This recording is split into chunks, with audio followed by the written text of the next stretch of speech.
భార్యాభర్తల మధ్య సంభాషణ. అదేంటండి అంత కురచగా జుట్టు కత్తిరించుకున్నారు? నీళ్లు తోడుతూ అడిగింది భార్య. భర్త: మరేమీ లేదు లక్ష్మి, సెలూన్ షాపు వాడు 10 రూపాయలకి చేంజ్ లేదన్నాడు. ఊరికే వదిలేయడం ఎందుకని ఆ డబ్బులకి ఇంకాస్త కురచగా వేయమన్నాను. అసలు విషయం చెప్పాడు పిసినారి భర్త. ఇద్దరు స్నేహితుల మధ్య సంభాషణ. ఏరా, మా పెళ్ళైన 25 ఏళ్లకు ఇప్పుడా రావడం మా ఇంటికి అన్నాడు హరి. అప్పుడు అనుకుంటే ఇప్పుడు కుదిరింది, ఏం చేస్తాంరా అన్నాడు రవి. అది సరే, నువ్వు కాఫీ తాగుతావా టీ తాగుతావా అని అడిగాడు హరి. కాఫీయే తాగుతారా అన్నాడు రవి. ఏమోయ్, నా చిన్ననాటి స్నేహితుడొచ్చాడు, కానీ 2 కప్పుల టీ పట్రా అన్నాడు హరి. అదేంట్రా, నేను అడిగింది కాఫీ కదా, నువ్వు టీ పట్రమ్మని చెప్తున్నావేంటి అని అడిగాడు రవి.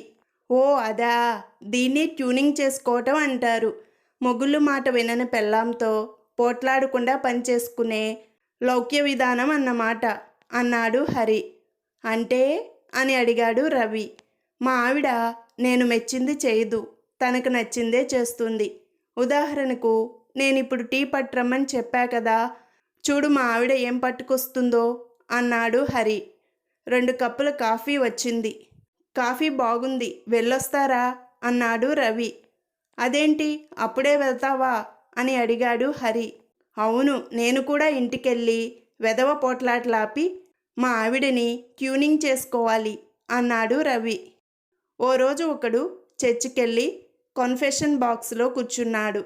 ఫాదర్, నేనివ్వాళ ఒకరింట్లో కోడిని దొంగలించి తప్పు చేశాను, బాధపడుతున్నాను.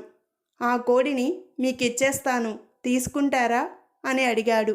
నాకు వద్దు, నువ్వింతగా బాధపడుతున్నావు కాబట్టి ఆ కోడిని యజమానికి తిరిగిచ్చేయి అన్నాడు ఫాదర్. కానీ ఆ యజమాని తనకక్కర్లేదన్నాడు అని చెప్పాడు దొంగిలించిన అతను. అయితే నువ్వే ఉంచేసుకో, తప్పులేదు చెప్పాడు ఫాదర్. దొంగలించిన అతను వెళ్ళిపోయాడు ఆనందంగా. ఆ ఫాదర్ కూడా చర్చి మూసుకొని ఇంటికి వెళ్ళేసరికి వాళ్ళ ఆవిడ ఎదురొచ్చి, ఇవాళ మన కోడిని ఎవడో దొబ్బేశాడు అని చెప్పింది.